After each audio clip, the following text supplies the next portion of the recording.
Valium works. Just Valium. It's fine. Some more milk. Anyway. No one's been in his room for 2 days, so. God. Anyway.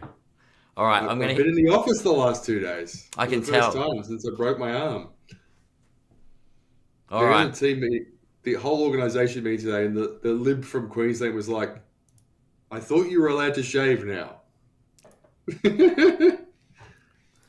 Quite a bit. They don't do passive aggressive in Queensland; they just do aggressive. Fair. All right. Which is probably why I've been in the mood to choose violence. Anyway. All right. Are we ready? Yeah. They do passive timekeeping though, so. Are you thinking of Fiji?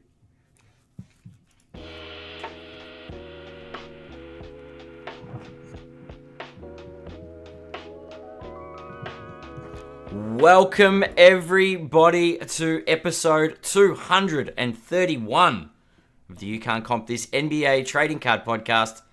We are your host, Adam, Amy, joined by two other old guys. It's like we've hijacked the show. It's Andrew Lewis and Dan Shea from the Three Old Guys Talking Ball. How are we? We're good. I get used to This might just be the annual August hijack. This is like Russell goes away on holiday and I run riot in the show. This is going to be fantastic. It's the world's slowest, most arthritic coup. Yeah, we're two wild and crazy guys. Plus Adam. You should have seen the AI generated images I got for the show last week, where it was just like different age groups. I was trying to figure out three old guys talking about basketball. It was creative. That's all I've got. But did you turn them into cards? That's the question. Oh, I should have had some card stuff there as well. I was more focused on because I said three old guys and we looked elderly, and I'm like, I didn't mean elderly, I meant middle aged, and then we were too young in the next one, so I went back to slightly older than middle aged. It was good. It was a good little work in progress. It was Waldorf and Stadler, and stop lying. I was going to get like images from Uncle Drew. That explains the Muppet dancing over the theme tune there. That's fair. That's fair. I'm going to do some Muppet laughing too. Oh my God. Oh goodness. All right. So to catch up all the listeners that missed last week's episode, this is the second time the three of us have been together on the pod, and last week we did we drafted our all-time NBA guards. I didn't upset the apple cart. Michael Jordan went number one. If you want the full episode, go back to either episode 231 or go and search for Three Old Guys Talking Ball on Spotify, Apple Podcasts, all the good podcast platforms. And you can also check out the socials on Facebook by searching the exact same words. And with the Three Old Guys Talking Ball. Yeah, quite literal. Yeah. For the three of us trying to look cool. Yeah, it's literally and we are getting along age wise. We're definitely not young, that's for sure. Anyway, yeah. So last week I because I'm the guard sized member of the cast, I got to pick guards first. Andrew, you are the forward. So this week we are doing the all time forwards list, top 10. And so you get the first and the 10th pick, I believe. Yes, I get the extra pick. Yep. In this draft as the undersized, plucky forward. Yes, and then next episode, which I think we'll put up everywhere, but also go and check it out because it'll be up first on Three Old Guys Talking Ball. Dan will get to pick the centers. But that's a down the track problem. I think first and foremost, Andrew has the number one pick, so I do. Do we just get the ball rolling and let the cat out of the bag? The cat's out of the bag in here, or he should be put in the bag. But anyway, the first pick is not the cat, nor is it cat. It's LeBron James. Yeah, I thought you were going to struggle to pick anyone but LeBron, but yeah, better for longer than anyone. Maybe in the history of team sport, but certainly in the history of the association. 42,000 regular season points and counting. More points, more turnovers than everyone else, but an incredible career. 21 NBA seasons now. I believe it was 21, 20 22. Isn't this It's so season many. 23 or something? I've lost count. 21 All NBA selections. So 21 All NBA selections. That's it. So he's been in the best 15 players in the league 21 of 22 seasons. Yes. I think the only season he wasn't an All NBA selection was his rookie season. So it's the last 21 seasons he's been in the best 15 players in the league. He's won 4 MVPs. He's been top 6 in the MVP something like 15 times. Yeah. Just incredible. And really, there are 2 guys in NBA history, one we'll get to in our next episode, I'm sure, who sort of render the statistical discussion sort of redundant because they've been able to push the bar so much further than everyone else. Now, with Wilt, it was just individual game, brilliant, 100 points, averaging 50 points a game for an entire season, stuff like that. But LeBron, it's like, how long can you average? I mean, over a 22 season career, 1,562 games, he has scored 27 points a game. 27 points per game. 27, essentially, 27 points every night. Yeah. Yeah, it's insane, isn't it? It's an incredible level of statistical consistency. And perhaps 7.5 rebounds and 7.5 assists. So perhaps also worth pointing out that the one year he missed out on an All NBA selection, he won Rookie of the Year and came 9th in MVP voting. yeah, Yeah, it goes all right. He's not too bad. yeah, he's in.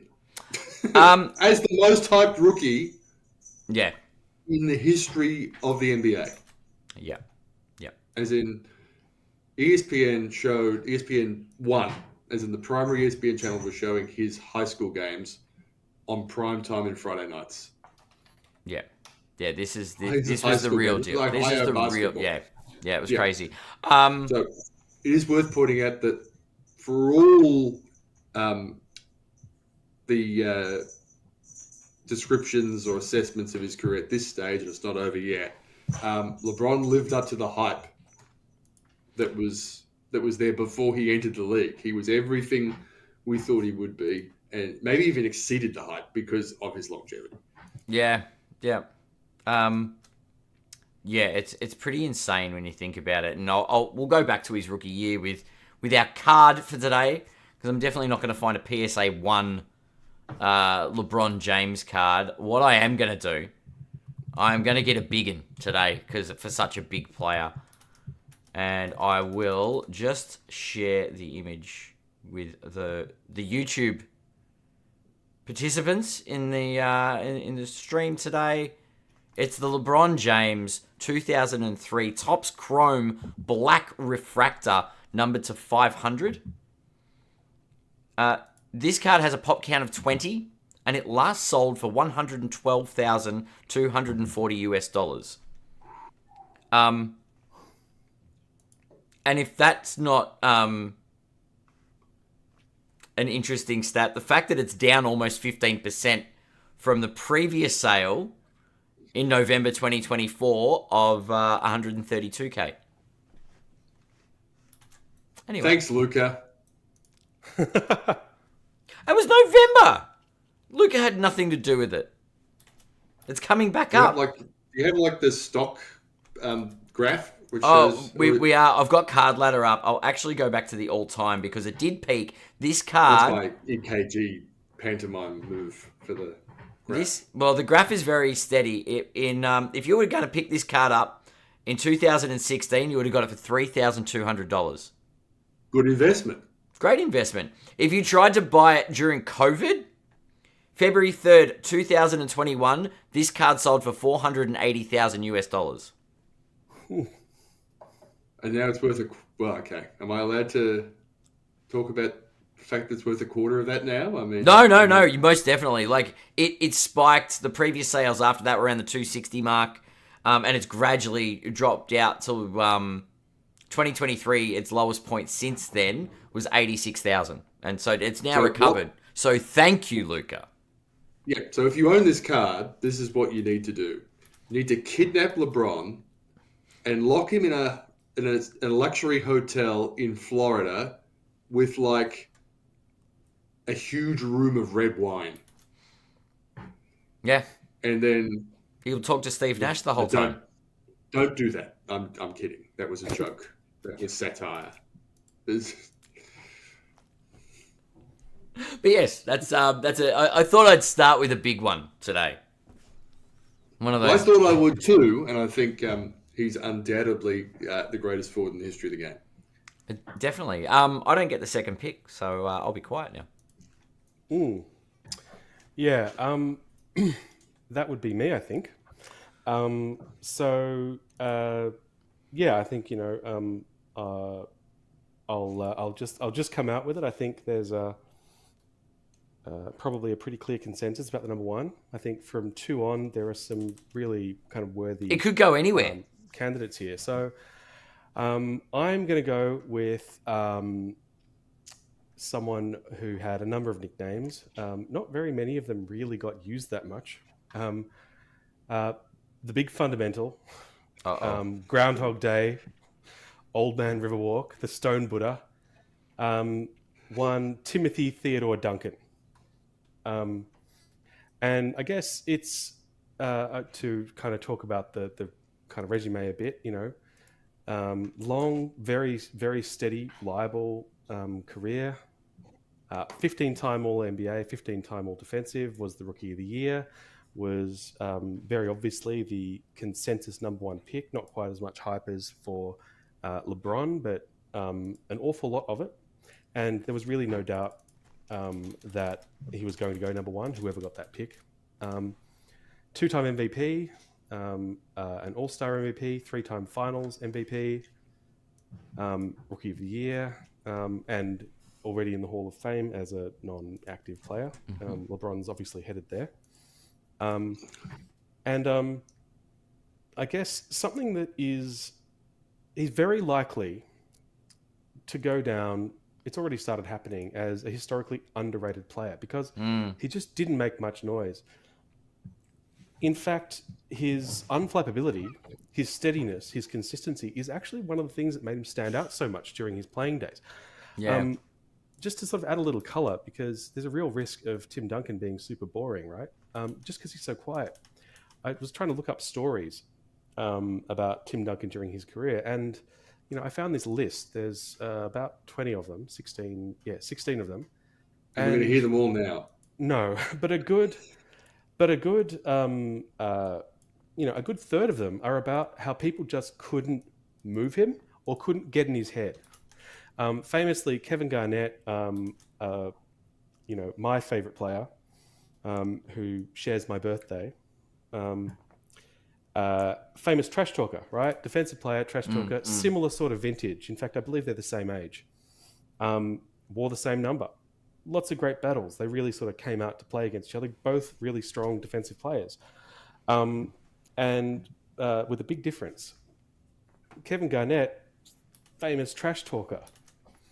And I've seen kind of both sides of this interview, and it was just great. Like, basically, KG said, he was like getting all pumped up and talking to Timmy, and he just couldn't, like, it just seemed like nothing was happening. He said he was just kind of looking at him. He was like, "Well, are you talking to me?" I saw like a response later. Someone asked Timmy about that, and they said, "Oh, KG was saying that he tried to trash talk you, and he couldn't get in your head, and tell us about that." And he goes, like, "Why didn't you react?" And he goes, "Oh, because that's what he wanted." And he just had this, control. And in his way, KG talked about this, and others have as well. Tim Duncan killed with kindness. His trash talk was, "Ooh, nice try," when you missed a shot against his... It's just supportive. Supportive. Against his punishing defense, right? He'd be encouraging when you failed. Steven Adams has a story about being tricked by Mr. Nice Guy Tim Duncan, right? Yeah. In one of his first seasons, in his rookie season, he said he was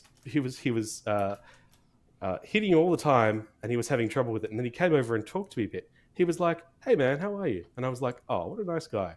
And then he just dropped 20 on me. 20 points on me in a row. I told Mark Bright, and he was like, "Yeah, that's a vet move. Don't do that. You can't be nice." Right? Yeah.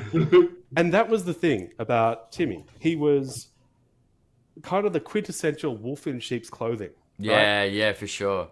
You know, people, he does, like you see him interviewed. He seems really chilled out. He seems really nice.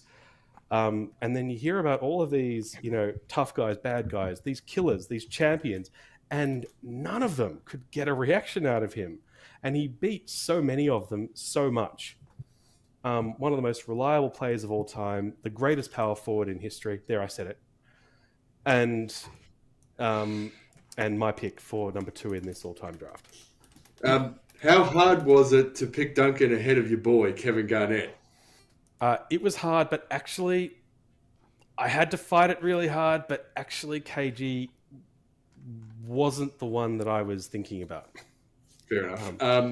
Also, and I just want to point this out, Tim Duncan had the second most consequential rookie season, I think, in NBA history behind Magic's. As in, Magic didn't win Rookie of the Year. But the Spurs, he was immediately a veteran. I mean, there was almost no rookie season for Tim Duncan. As in, he was the best player on that team immediately, and they had David Robinson. And they were a contender immediately when, I mean, we won't get into the Spurs season right before, but they were a pretty good team anyway.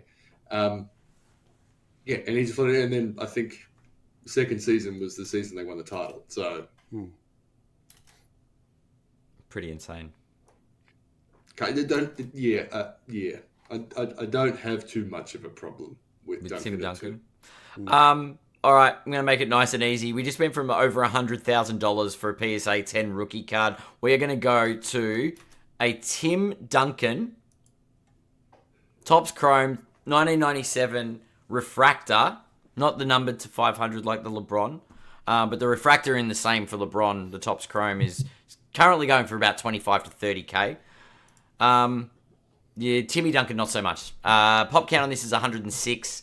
And it last sold on July 3rd this year for $4,088. So still not a cheap card by any means, but relative to LeBron James. And when you opened it in 1997, it was worth $4,088. Probably. It's been steady. It's actually it's up over the last year. It's up 4%. So yeah, it's a pretty steady card.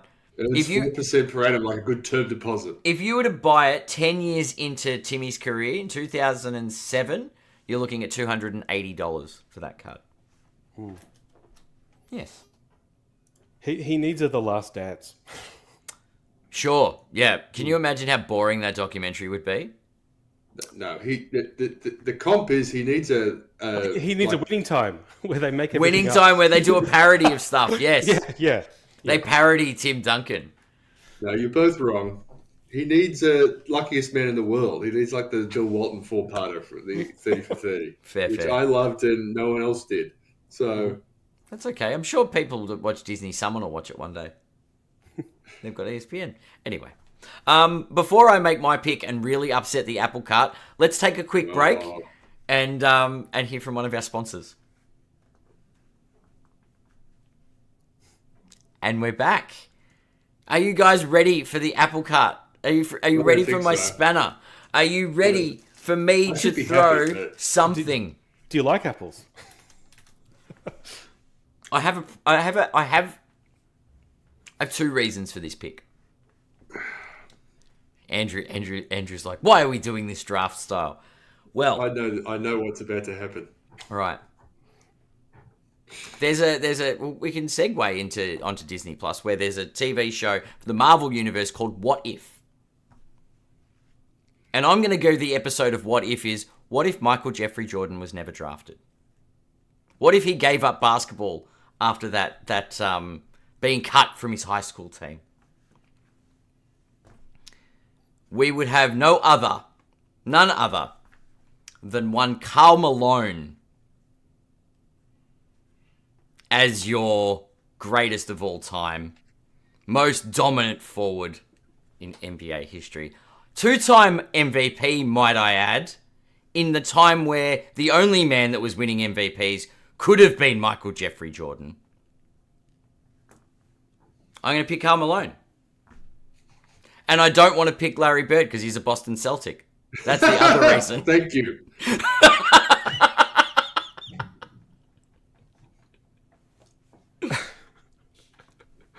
I find it funny that last week I picked John Stockton as my spanner, and this week I'm picking Karl Malone. Next week you're picking Mark Eaton. Yeah, I know. This is going to be bizarre, isn't it? Yeah. Look, I think Karl Malone's record speaks for itself. 14-time All-Star, four-time All-Defensive, 2-time MVP in a time where it was pretty tough to get an MVP around that MJ guy. And of course, played for the Los Angeles Lakers. That was a bit of a joke, but yeah, all-time career, 25 points per game, 10 rebounds per game. This man, if Jordan hadn't existed, would have been the most dominant presence in the NBA for a very, very long time. Now you guys can go while I find a Karl Malone card. It wasn't in my top 10. No. Mine either. Yeah. This is. I thought you were going to do something different, and we were going to get. And I won't spoil it because he's going to get drafted. So, was it the one you? Oh no. I've saved him for 6 if he's not gone yet. Excellent. I mean, he'll go, and I won't pick him. I might have to. Who knows? Look. Underrated is. I'm sorry, but this guy in another world. This guy is one of the great. He's on Mount Rushmore. This is a difficult needle to thread, considering I've just done the LeBron pick, better for longer. But Malone is essentially that. If there was no point of an NBA season, other than to just be statistically dominant. Yes. But unfortunately, there's that big trophy thing at the end of the season that you need to win. And if Karl Malone was as clutch as his offsider who you picked last week, then, and I don't think John Stockton was. I think John Stockton wasn't born clutch; he learnt it. Fair. Which shows it can be done, but it wasn't able to be done by Karl Malone, who tended to not deliver in the biggest moments when he absolutely needed to deliver. Fair. In the words of another great NBA forward, mailmen don't deliver Sundays. Yeah. Hey, my pick, my choice. Ooh. The mailman is in. And I will point out that the most dominant player in Jordan's era was Michael Jordan. The most dominant player in Kobe's era was Kobe Bryant. The most dominant player in LeBron James's era was Stephen Curry. I will rest my case. Anyway, the mailman is number 3, and you can't change the list, so no. You're not the boss of me. I've got to find a Karl Malone card now. Jeez. Well, Pressure. I guess the other thing, and I'll only nod to it rather than going into gory details. I guess the other part of it is we've kind of hit part of the list with someone who has just absolutely crazy off-court stuff that has come out. Some of it came out in one degree or another when he was playing, like the fact that an answer he gave in an interview once about his fantasy of hunting humans for sport. You can source that, Google it. It's on the record. And the other some of the other stuff, which I won't be too explicit about, but there's some criminal stuff in the history as well. We're talking about the game. We're talking about the stats. Talking about the game. Let's. Yep. No, if anyone's curious about that one, Patrick Beverley's answer in a recent interview where he was told about this and suddenly found out, priceless. Look it up. Oh my god. Yeah.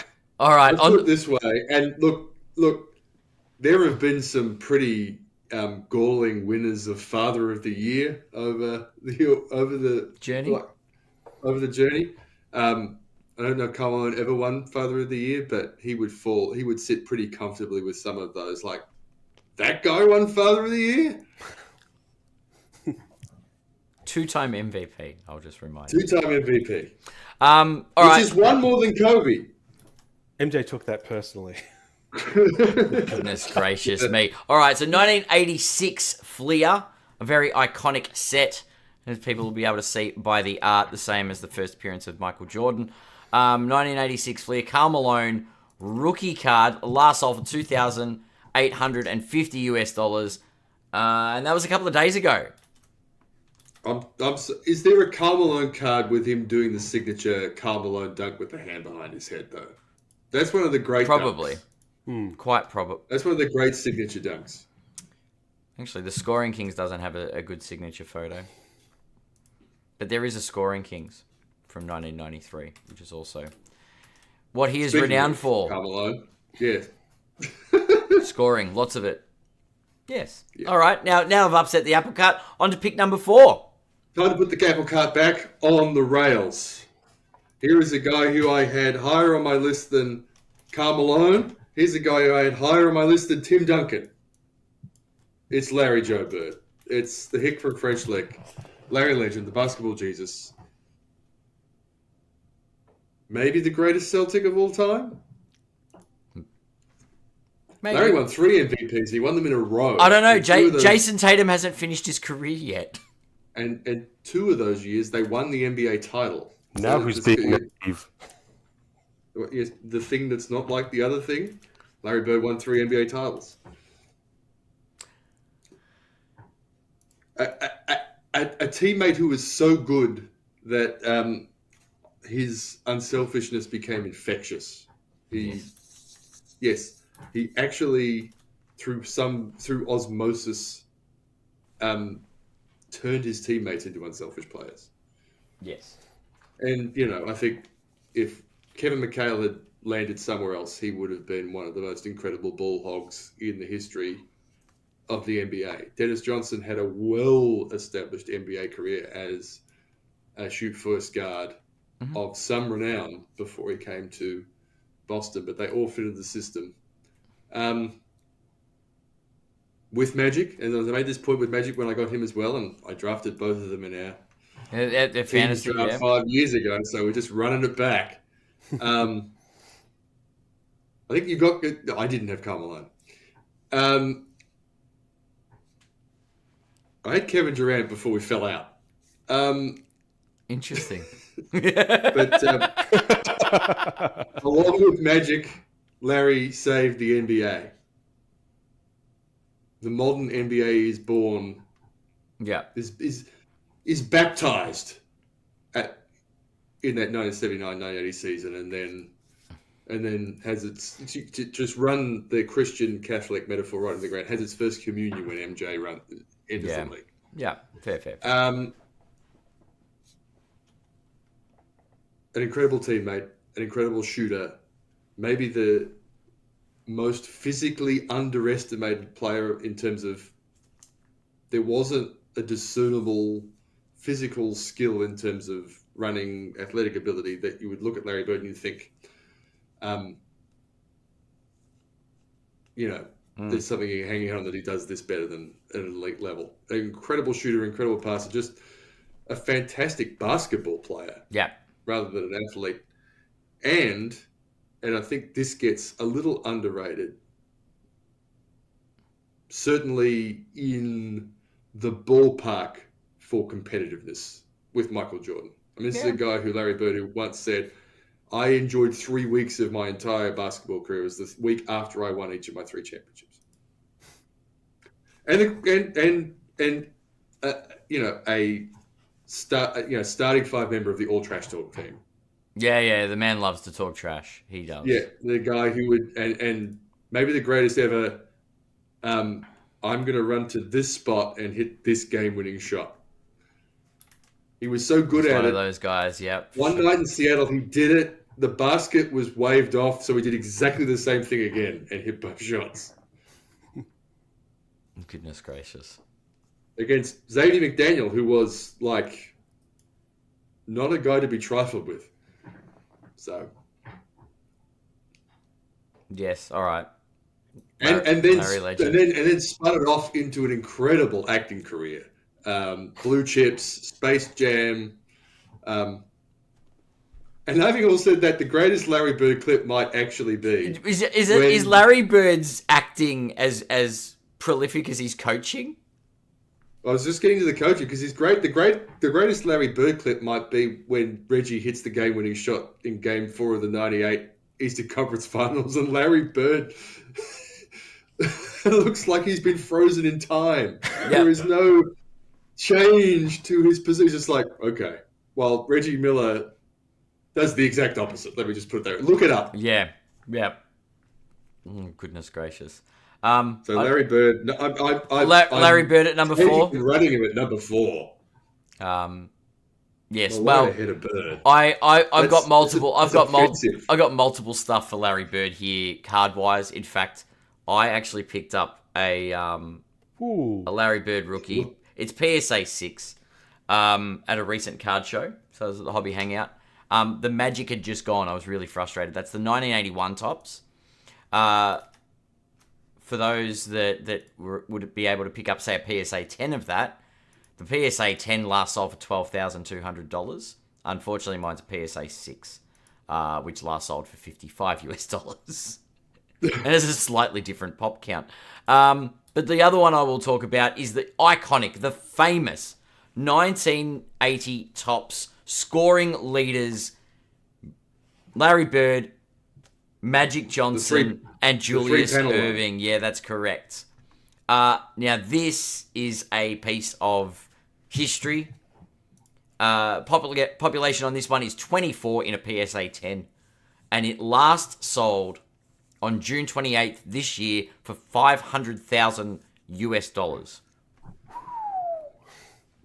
Now, you do the conversion rate, you could buy a house with that. Easily. I'm just kidding. You can't buy a house for $1 million anymore. But no, it's like that's one of the. It is literally one of the all-time great cards. It is like a short list of some of this. Like if I could have a card, that would be one of the ones. It's like the tri-panel, Bird Magic, and Dr. J. I'm glad you said that because I am going to segue before we probably go to the next break because we're half an hour in.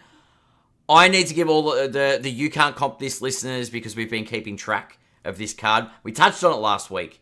Russell is keen to know what this goes for. At the time of airing, this auction will have finished. But at present, the Michael Jordan, Kobe Bryant, 1 of 1, dual auto logo man, current bidding is $5.2 million US. This will be the most expensive basketball card ever sold. Currently at 5.2 million. With buyer's premium, it comes to 6.3 million. 4 days left. It closes on August 23rd in the US. So buy your Powerball tickets. Well, it'll have been sold by the time. Yeah, the transaction would have taken place. Yeah, this is a historic moment for basketball cards. Anyway, this is about forwards. I just thought I'd throw Kobe and Jordan in for good measure. And on that, we will take a quick break. And we're back. That was a very quick break. Are you guys refreshed after that break? I mean, I just spent 5 minutes walking around my lounge room muttering Malone over Bird. My crepes are done. The SS microwave. This is going to be like one of these the Last Dance edits, extra videos, like the Luke Longley special. Did you start this podcast with a quadruple scotch? just me. Oh, goodness gracious. Okay, on to number 5. Get the halfway point. Daniel. So... you can't pick Malone because he's number 3. Oh, gotcha. Yep. Yeah. Okay. We wasn't picking him at 5. Good to know. So I'm going to pick actually the card you mentioned just before the break, opposite. I'm going to pick the player who the great Kobe Bryant had described as the hardest player to guard. One, Kevin Wayne Durant. Durantula, KD, Slim Reaper, Easy Money Sniper. I just love these nicknames. The Servant. I hate that one. Green Room. What even is that? Okay. 15-time All-Star, 2-time NBA champion with the Golden State Warriors, 11-time All-NBA, 4-time scoring champ,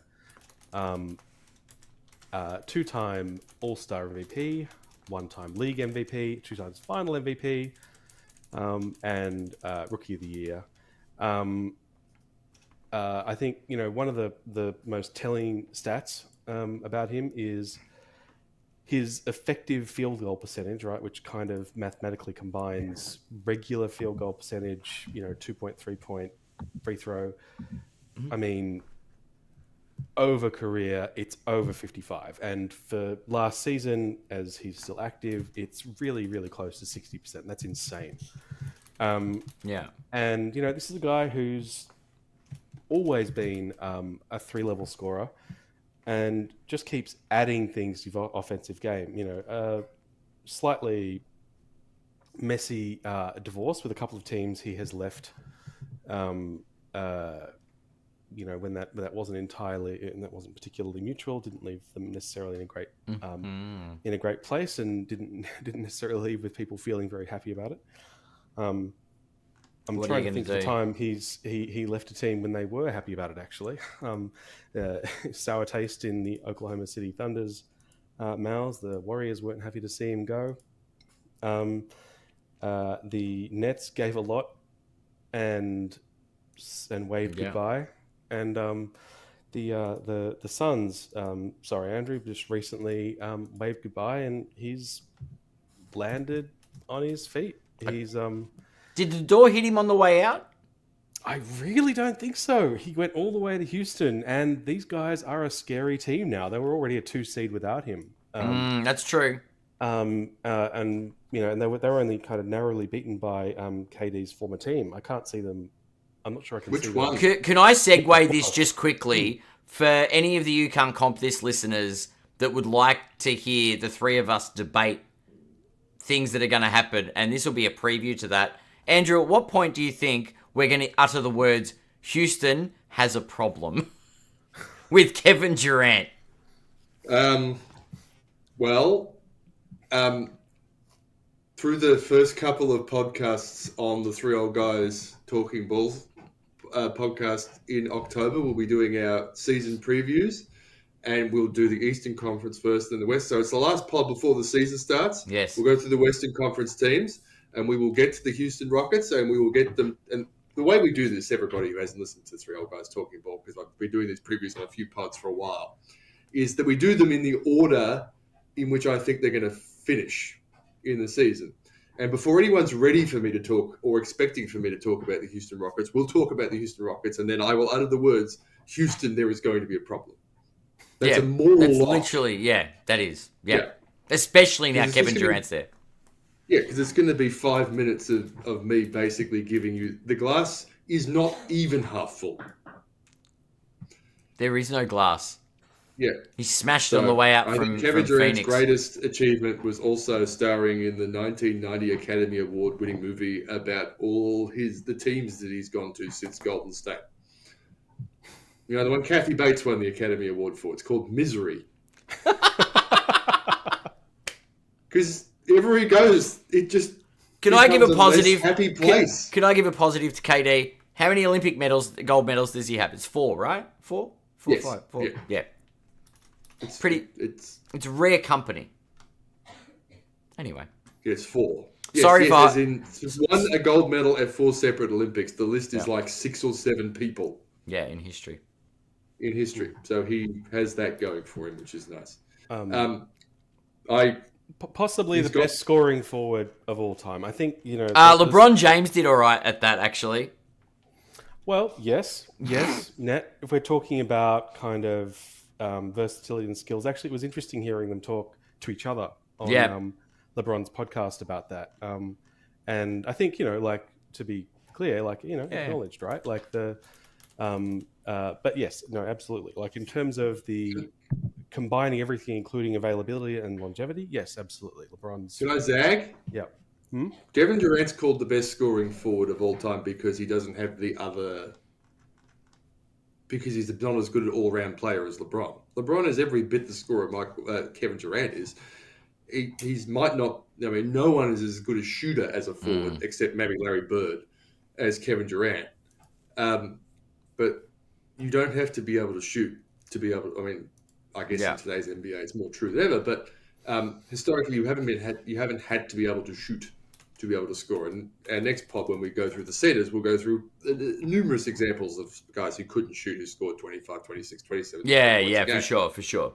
Durant's called the greatest shooting forward of all time because we're trying to give him he's the greatest at something in comparison to LeBron James. He's a scoring machine. Durant's an incredible player, and all jokes aside, I'm getting through the 5 stages of grief. I had him 4th, and he's gone 5th. So I had him ahead of Karl Malone, and comfortably. He's one of the all-time greats. But he is and has not his legacy's a train wreck, except for maybe two-week periods at the end of the 2017 and 2018 NBA seasons, a better player than LeBron James. Yeah. And look, I'm not gonna go and find a snazzy rookie card. I'm gonna go back to prime KD for our basketball moment. I'm gonna go for a 2013 Panini innovation, Kevin Durant Kaboom. One of the more sought after insert sets these days. Last sold for $5,599. So, a question without notice, Adam. Yeah. Is there not a niche industry for a card with Kevin Durant in a Sonics uniform? There's a few people that like him in the Sonics, the OKC stuff, and I think the changing of the teams is actually a really interesting discussion It's just point. he's in a Sonics uniform for one season. It's his rookie season. That's I correct. Just thought there might not be many cards. Yeah, there's that, but there's also a lot of the Golden State fans don't want him in OKC. A lot of the Brooklyn people probably don't want his cards anyway. But because of the changing of the teams and things, like his heyday was either Golden State or OKC, and the demand, I guess, changes to an extent. And he did win his MVP in OKC. So yeah, it's interesting. He's been very there's been a lot of loss as far as hobby love for KD in recent years. He's one of the all-time greats, I'm sure, scoring wise. Like he'll leave a mark on the game. His cards are haunted. Yeah, that's right. Yeah, but yeah, there's just players in the league that they're not collected much, and I think once KD, I don't know, bought one too many burner phones, then he took a bit of a dive, hobby respect wise for the collectors. Anyway. No worries. Now, Adam, can I hijack the podcast for a brief moment before you make the next pick? Sure. Daniel, I don't know about you, but in my list that I had down, there was a gap after the top 4. It was for me, it was a pretty unassailable LeBron, Bird, Duncan, Durant as the greatest 4 forwards. So I just say this as a precursor because I think Adam's about to take that apple cart and throw it well away from the road again. As you were, Adam. I've got 2 picks left, you see. Now, before I might actually completely throw it out the window. Oh no, it's not too bad. We talked about this man beforehand, and while a lot of people give him respect in some ways, I still don't think. I think he's incredibly underrated, and I'm going to stick by this. I'm going for underrated players and upping them in the charts.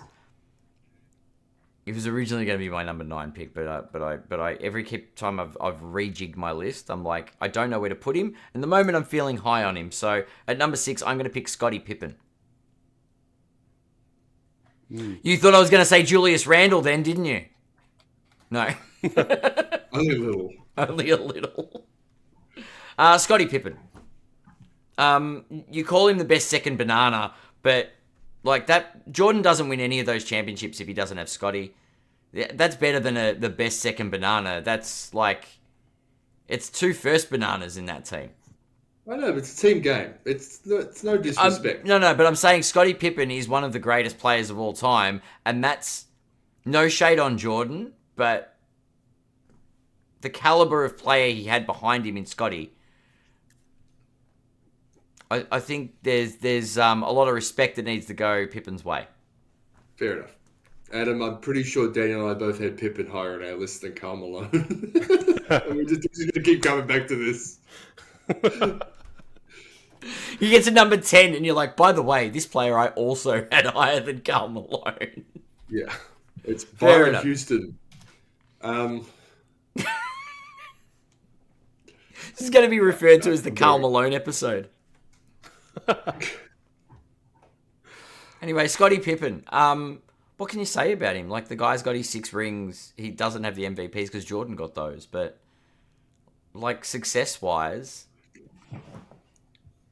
Where'd he come in the buttons? Buttons are terrible, hey? Scottie Pippen, 7-time All-Star, 94-95 Steals champ, 7-time... Yeah. So he's an All-Star MVP, 10 times All-Defensive. He was special, I think, is the best way to describe it with regards to his defense. And they say defense wins championships, so MJ should be happy that Scottie was there. 93-94 finished third in the MVP behind Hakeem and David Robinson. Yeah. They finished ahead of Shaq, Patrick Ewing, Sean Kemp, Karl Malone, Charles Barkley. He's got a special place in my heart. Probably it might be a couple of spots lower on some lists, but I definitely think he deserves a top 10 jersey in the all-time forwards. So I'm picking him at number 6. Mm-hmm. Comments, thoughts, violent reactions? I mean, it's we were kind of, as we were kind of talking about at the start. I mean, Scottie Pippen does deserve a place on a list like this. I think the idea of, second banana status, I imagine, that there is at least one great forward who is going to miss the list in part because he played his entire career with Larry Bird. And I think it's in part it's not a long list of players who have won a championship without another All-Star, without another Hall of Famer. Some great duos over the years. Absolutely, and in a lot of cases, one member of the duo, for maybe a combination of reasons, was just not as decorated as the other. And while they might have been really good, it might have been because their skills were particularly and specifically complementary to the the brighter star, or other things like a logjam at their position. But it's not a hugely long list. Players who have won a championship without another kind of really outstandingly good player. Shaq, who I imagine may well come up on our list next time, won a number of championships, but every time he won one, he had a Hall of Fame, like not just All-Star, but Hall of Fame guard, or wing on his team, right? Yeah, for sure. I think it's a rare star that can do that. And those, it doesn't take away from Scottie's individual skills. And I think the other part of it is, as a player who was a table setter, a gap filler, the other half of one of the best kind of full court press defenses in history, and someone who, was still brought on as a kind of a spot analyst to talk about defending the best offensive players and best scorers in the league. Yeah. I think the idea around Scotty being a defensive specialist, in addition to his other skills, but really what he was best known for and most celebrated for was his defense. Yeah, for sure. Agreed. It's the quieter end of the court. Yep. Right? Yep. Quite achievement. It's the less celebrated end of the court, and he's an all-time great defender. At least one of, and some say the best wing defender in history. Which is that's a good argument to have, I think. But I would say it. I think he's the greatest non-big defender I've ever seen. And just, whether or not he's, the best or the second best, just absolutely elite. There's no question. Yeah, there's no question. It's at the top level. There's no level above that he didn't get to defensively. Yep. And so while I'm not, I can't say that I had him this high on my list. I don't hate it at all because he was just such a great player. It's certainly not a Karl Malone level reaction.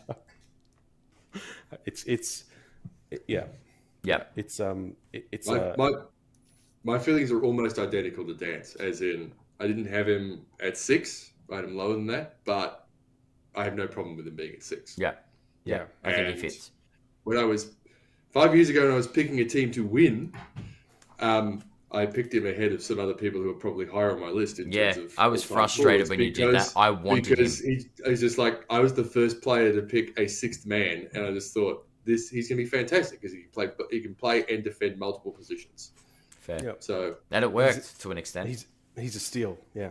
Whenever I see those things float around social media, like build a winning NBA team with, and you've got this many dollars, you got $15 and you've got to pick 5 players, they're 5-2. You see Pippen, but like $2 or $1, I'm just like, you get him in. The 2 guys I'm looking for are Pippen and Bill Russell. And it's just like, if I can get them for like $4 total, then suddenly I've got the money to go and buy an MJ. And once I've got those 3, it doesn't matter who else is on my team. Yeah, that's fair. That's a good in pick. The history of the game. I'm beating anyone. We are, Cool. Well, good. I'm gonna be a bit indulgent with my Scottie Pippens. I'm gonna start off with a Scottie Pippen 3-color patch. Nice. So there's the white, the black, and the red. There, triple colored patch, chunky there. It's a sticker auto, which is annoying. That's a National Treasures card numbered to 10, which I picked up from our friends at Fast Break Trading Cards.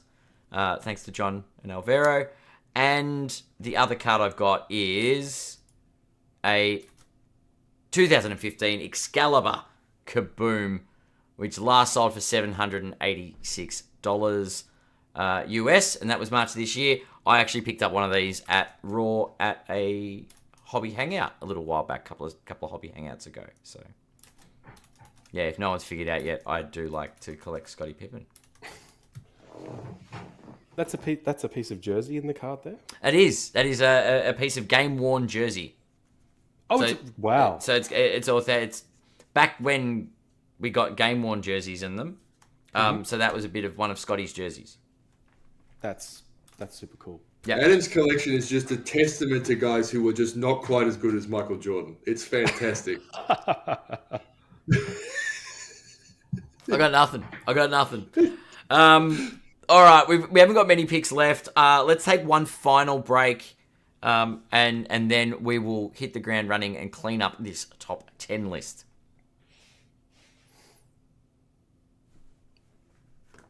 And we're back for the final stretch. Now, I've got the next pick. You do. You got the next pick and the last pick. Look, I have to apologise to everyone at home because. Is that for my pick with Karl Malone? No. Oh, thank That's goodness. fine. But there's a certain theme, a certain flavour to our prognostications, particularly from me, because we are 3 old guys talking ball, but some of us lean older than others. And that's me. right? I'm the really cranky old, man. Am I going to be happy with this pick? And we've picked 6 guys who all played in our lifetimes, and that's got to stop. Okay. You're picking Hondo, aren't you? With the 7th pick, I'm picking the guy who was so tough and so reliable, they gave him John Wayne's nickname. Yes, Hondo, John Havlicek, who is in the 35th, 50th, and 75th anniversary teams. 13 All-Star games, 8 NBA championships, MVP, Finals MVP. Still 22nd all-time in career points, despite the fact he averaged 21 points a game 50 years ago. He retired at the end of the 1978 season after playing 16 seasons. 16 seasons was unheard of in those days. This guy was the absolute punch the clock, bring the lunch pail guy in the history of the NBA. And this is the underrated thing about Havlicek is he had 2 or 3 different phases of his career where his role morphed and he was able to succeed doing different things. The original sixth man award is named after John Havlicek. Then you've got, starter, peak offensive Havlicek, which also coincided with the time when Bill Russell was the player coach. So what they actually did was Russell ran the defense and Havlicek ran the offense. They basically didn't have any external output from anyone who wasn't on the playing staff on how they were operated at either end. Over 70, 71 and 71, 72, he averaged 45 minutes a game and missed 1 game in 2 years. Insane numbers. And he was able to continue until he was 37 years old. In that last season where the Celtics weren't very good, this was the season before the season they got Larry Bird. Yep. 37 years of age playing on, probably wafer-thin Chuck Coopers for 16 years, flying coach, sitting in buses, sleeping in bad hotel rooms, on bad wheels, knees and ankles. He averaged 16 points a game and played every game and averaged 34 minutes a game. I mean, that's sort of insane. And rightly so, we pay tribute to LeBron's incredible longevity, but LeBron has had every technological advantage in terms of how to look after your body. And, he's been smart enough. He's invested in it. He's looked after himself. He's been totally committed to that. But none of those advantages, essentially, other than, food and water, were available to John Havlicek. And sort of he did it first. And, has 2 NBA championships for every LeBron championship. So, yes, I he like played the on some great ratios. teams, but he was also,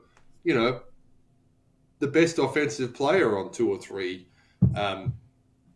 NBA championships for the Celtics, and then was the best player in overall in other 2 Celtics championships where their teams weren't that good. He was winning NBA championships with a solid but not great Celtics team going up against guys like Kareem and Bill Walton. So that's fair. That's fair. Now, out of respect, needs to be out of given his flowers. Out of respect to John Havlicek, I am going to find a nice, juicy card. There's only one card that's available here, and that's the 1969 Topps Havlicek, which are the longer cards, as the old the Alcindor, lovely Kareem one there, but.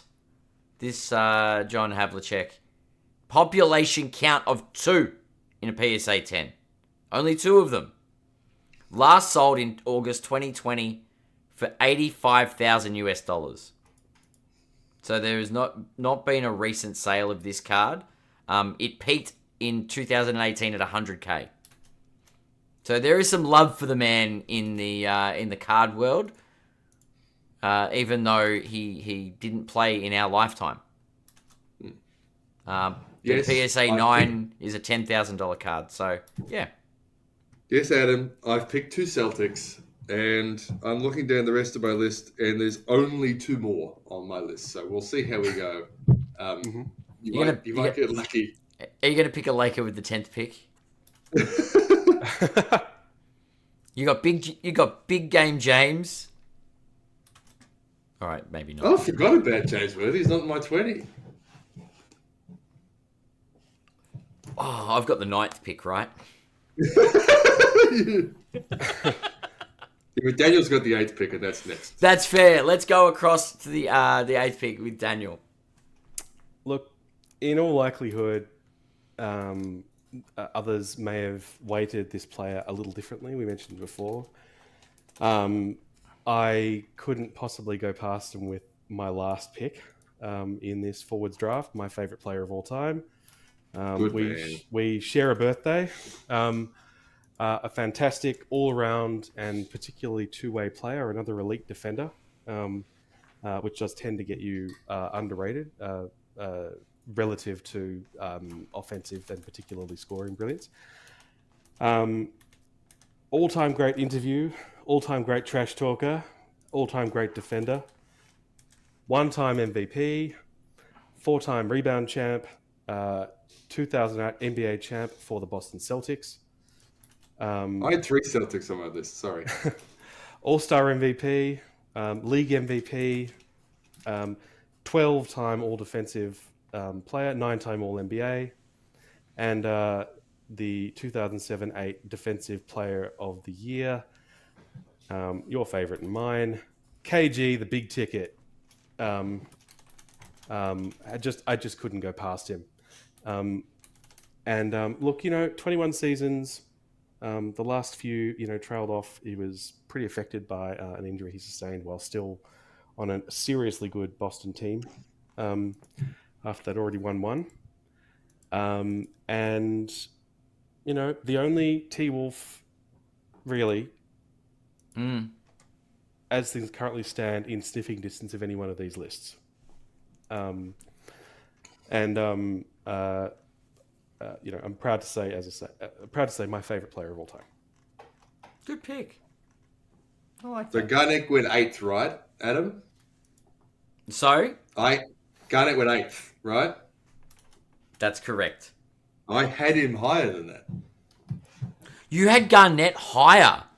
Yeah, but you've taken, and there've been a number of players taken by you, Adam, who were lower than Garnett. So, A number of players. yeah, as in both your players that you've taken so far were below Garnett. You guys are wrong.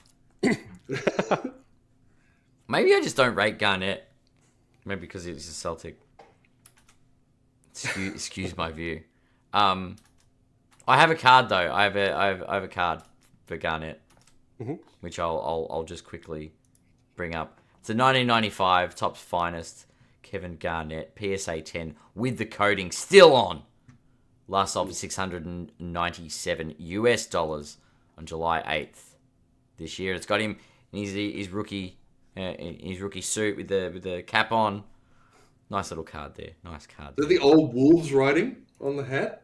No, it's got Minnesota. It's got Minnesota. Yeah, it says Minnesota and it's got the logo. Yeah. That's the only one I could find on short notice though. Yep. Not much hobby love for KG, like in the big dollars, but yeah, one of the greats. He was just about the highlight of Celtic City for me. He was the 2 episodes he was in. He was fantastic. So of the players that have been mentioned, yeah, there's I've still got a couple left on my list that I probably would have had in there. A lot of talent. Over some of these. A lot of stuff left on the board. Honourable mentions are going to be lengthy, I think. Wow. Yeah. I don't like having responsibility when I've already thrown 2 spanners. I don't like it. But am I ready to throw another one? Do I do it? Do I not do it? Do it. No. If you can dodge a spanner, you can dodge a ball. Yeah. Do it. No. We're going to go the big jerk. Dirk, the German in number 9, Dirk Nowitzki. Is that a normal pick? Are you guys happy? Was he in your top 10? No, I had him below Malone.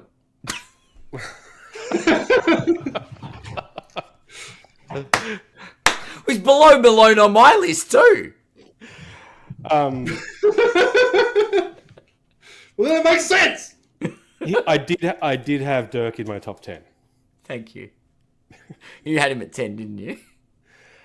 No, I had him higher than 10. I had him at 7. Okay, good. All right. Yeah, look, I think Dirk Nowitzki was the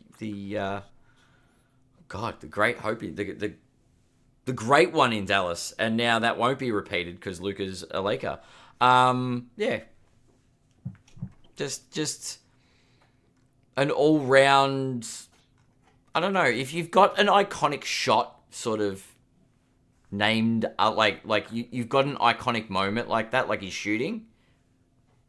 Surely you're an icon of the game. He's got one of Kobe's MVPs, but whatever. 12-time All-NBA, 14-time All-Star, NBA champion in 2011 and 2010-11 Finals MVP, 2006-07 MVP. Dirk Nowitzki. I don't know what else to say about this man. He was Luka before Luka, really.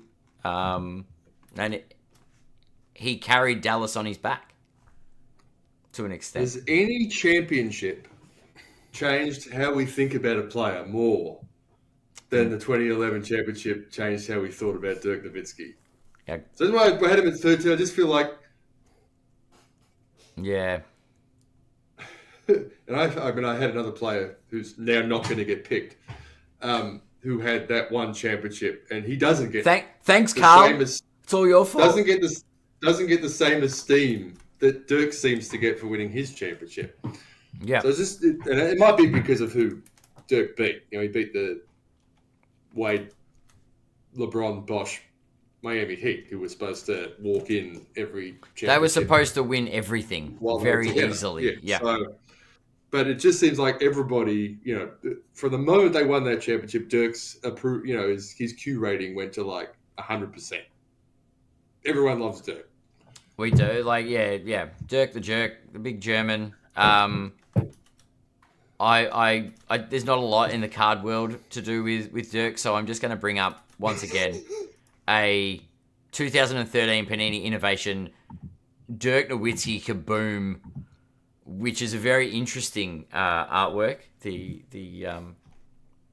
anime sketch, but yeah, last sold in a PSA 10 for $2,750.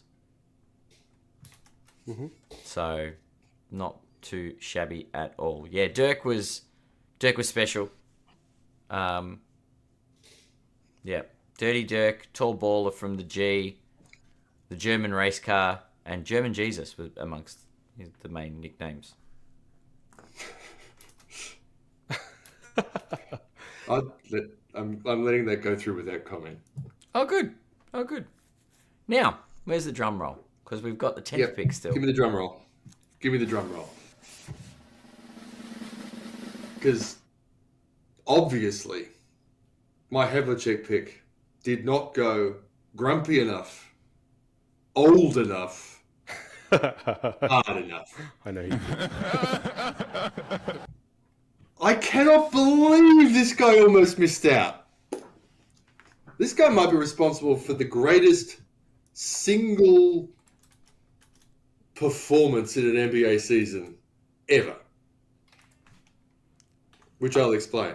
I've got two names. Unfortunately, for people our age, he was more known as a veteran of the lottery process during his second career as general manager of the Los Angeles Clippers. It's Elgin Baylor. Yep. The NBA's first great forward. So, the 1961-62 season is sort of this golden season as far as we look back at the NBA. It's the year Wilt hit his 100-point game and averaged 50 points a game. Yep. And also averaged over 48 minutes a game because he didn't go off and they played overtime games. It's the season where Oscar Robertson averaged a triple-double. Yeah. That's like a by gold the mine way, game. By the way, neither of those guys won the MVP that season. Everybody, look at your monitor on your car and hit that minus 15 seconds back thing on the thing so you can listen to me say that again. Did not win the MVP. But that wasn't the most incredible thing that happened that season. The most incredible thing that happened that season was Elgin Baylor averaged 38 points a game as a part-time basketballer, while during the week he was serving in the Army Reserve. Come Friday afternoon, he would go from his Army base, which was in Washington State on the west coast of the United States, and fly and somehow manage to travel to wherever the Lakers were playing their games on that weekend, and then be back on for base. like Monday roll call. He only played 48 games, so he didn't play any midweek games that year while he was on the Army Reserve, and he averaged 38 points and 18 and a half rebounds a game and finished fourth in MVP voting behind Bill Russell. 50 points a game, Wilt Chamberlain, Well, he and played- triple-double Oscar Robertson. He did play. He only played 40 something games. He wouldn't have been eligible in this day and age. No, he wouldn't have. So when other players whose temporary hardship might have been somewhat self-inflicted acting like, oh, look at all the stuff he has to go through, then you've got Elgin Baylor not even traveling with the team, picking up this green duffel bag like he's Adrian Cronauer at the start of Good Morning Vietnam and flying from one literal corner of the United States to wherever the Lakers were playing that weekend, playing 2 or 3 games, dropping like 120 points, and then flying back. That's Probably insane. catching 3 or 4 planes at a time when they were slightly more likely to drop out of the sky than they are now. So it's it's a little reasonable just to acknowledge the effort he did to just get through the season. Credit where credit's due, right? Yeah. He averaged 38 points a game. He averaged 27 points a game for his entire career. Well, I appreciate you picking a Laker. Just an incredible, and I don't know if he's underrated as so much as just entirely overlooked nowadays. Well, the 50s and 60s are a long time away. He was 10 times All-NBA first team. Yeah. He was in the best 5 players in the league 10 times. 11 years apart. Yeah, that's insane, right? But because of the era he played in and who was playing at the same time, never won an MVP. He won Rookie of the Year in 58-59. He did win Rookie of the Year. All-Star MVP in his rookie year too. Yeah. He was also top 20 in assists, like, in the league 9 times. At a time where it was a bit harder to get an assist. I mean, this guy was just an offensive juggernaut. So, I had him 6 in my list. So I managed to get 1, 2, 5, and 6 on my list of how I rank people. So I actually had Elgin at 10. So and what's we even agreed more, on something. and somehow, and again, before we get to honorable mentions, we've got to, because Elgin would be some incredibly old card. So Yes, well, the Elgin Baylor 1961 Fleer, PSA 9 because there are no 10s in existence. PSA 9, pop count on this is 9. There are 9 copies of the PSA 9, and it last sold for $92,850 in October of 2023. If you're looking for something a little bit more affordable, February this year, a PSA 8 sold for $16,000, but there's 64 of those floating around. that is less money. If you want to get to a little bit more in the, PSA 6 will still set you back $1,500. A PSA 5 will set you back $750. If you get a PSA 3, it'll only set you back $400. So it's a very old card. A very, very, very old card. And a piece of history. You're right. Elgin Baylor is one of the greats. So, yes. And that wraps up our top 10 draft. which looks a little bit different, I think, than Andrew had projected. Let's recap. At number 10, we had Elgin Baylor. Number 9, Dirk Nowitzki. Number 8, Kevin Garnett. Number 7, John Havlicek. Number 6, Scottie Pippen. Number 5, the Durantula, Kevin Durant. Number 4, Larry Bird. Number 3, the mailman, Karl Malone. Number 2, Tim Duncan. And at number 1, we have LeBron James. Pretty sure the top 6 were pretty much what everybody had. No. I have 3 honorable mentions. Shall we mention 3 each, or? Sure. I had Dr. J, Giannis, and Charles Barkley in my honorables. Yep. I had 2 out of my top 10 that didn't make the list. Who were? And they were Dr. J and Giannis. Yep. And if we're doing a third, my next pick was Bob Pettit. Bob Pettit. Interesting. I had exactly the same 3 honorable mentions. I guess one of the things that because I was actually quite close to putting Dr. J higher in my list, and one of the things that helped me with the tiebreak was, honestly, his best play was before he joined the NBA. He was the ticket. He was probably the. I mean, talk about ability to change the league. He's the reason for the ABA merger. Yeah. He won 3 of his 4 career MVP awards in the wrong league. When you say play, that's a plural, as in his best period of play. Yes. Yeah. Because his best play was the Rock the Baby slam dunk. Yes. Yeah. But yeah. No, his peak as a player really came before he joined the NBA, and that was really what sort of broke it. Like Basketball Reference combines the two when you look at kind of stats and things like that, whereas when you look at the NBA.com or other kind of stats, you can separate the leagues more easily. And easily, obviously, first ballot Hall of Fame quality NBA career by itself, but without the extra kind of ABA juice, which is hard to compare, different type of league. Wasn't playing against the same like his NBA contemporaries at the time, and that was sort of what. Yeah, he was both like my of them. He was kind of my first cut. Yeah. Some interesting ones there. Andrew, are you going to be able to recover from the Karl Malone pick? I'll get there. To be fair, there was a point where I had him 8th, and then he ended up 11th on my list because I just kept remembering dudes. Okay. Yeah. So, I don't know. I don't know what my soft spot for that Utah team of the 90s is, but yeah. I feel like they would have won some chips if MJ hadn't have been a thing. Anyway. I mean, that's a pretty decent what if to talk about. That might be something we do next year when we take over your podcast in August. Cool, yeah, that's fair. Like the off season, Russell goes with cards. Russell goes on holiday again. We can definitely explore We're that. Gonna stamp our flag. We own your podcast for two Just weeks hijack the pod. It's great. It's great.